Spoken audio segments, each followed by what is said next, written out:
Hi, I'm Suzanne and I'm the owner of Suzie Jules.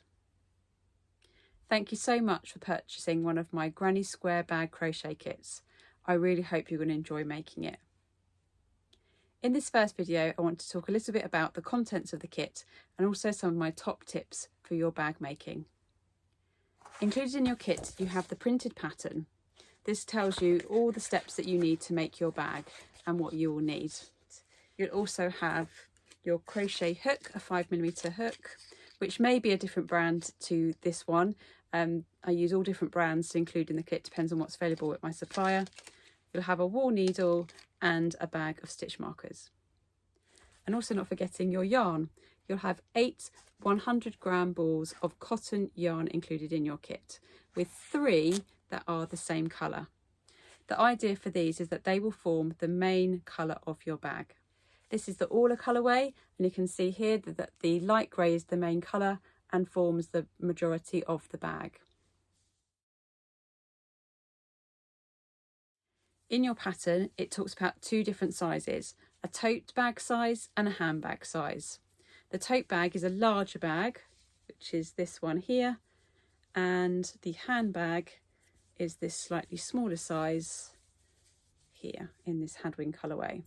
If I hold the 2 with each other, you can just slightly see the very slight difference between the 2.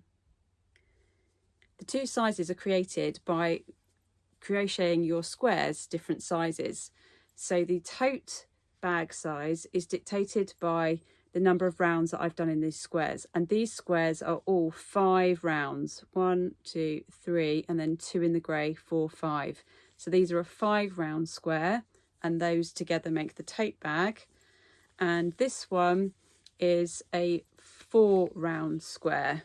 So I've got 1, 2, 3, and just one colour of the main body bag there, and that's a 4-round, and that makes the handbag size. So one thing you could do with your bags is you could experiment with the different sizes that you make. So with the kit, if you wanted to, you could make some 3-round squares and make really small bags, or you could go even bigger than the tote and try out a 6-round square bag and see what size that comes out. So that's really fun. That's one thing you can do, is experiment with the size of your bag.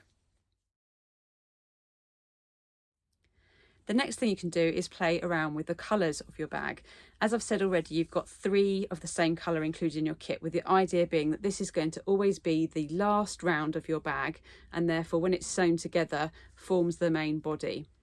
You have a couple of different options though. You could, as I've done on here, have 2 of the outer colour main bag, so that the actual squares are slightly smaller, the colour squares are smaller inside.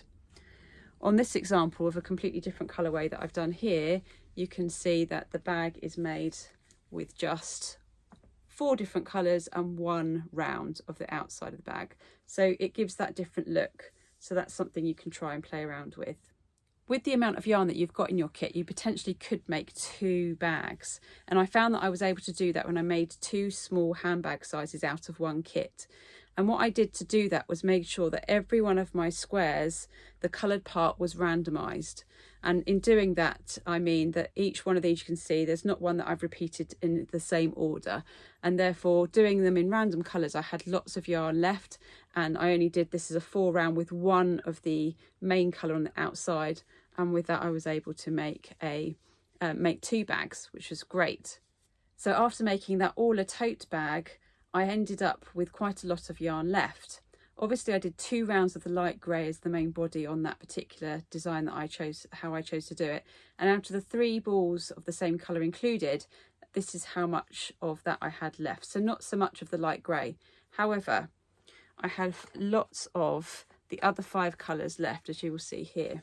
So after making that bag, I've got all of this yarn still left over. So I could, if I wanted to, with that yarn, make more granny squares and make a different type of bag. It could be that you could play a totally different look and not have a main colour, and that they're all completely mixed up and joined up together. You could make some granny squares and make them into a scarf or a cushion cover. There's so much. So within your kit, you've got plenty of yarn to play around with once you've learned how to do it. The thing I love about this kit is how versatile it is. Once you've learned how to do the granny square and how to actually put the bag together, there are so many things you can play around with.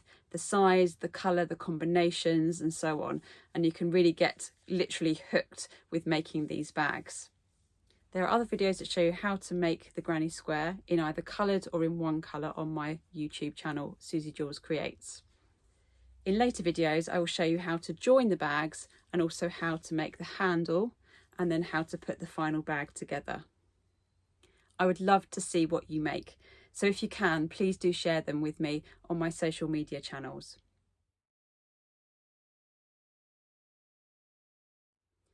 Thanks again for purchasing a Suzie Jules kit. Have fun, and I'll see you again soon.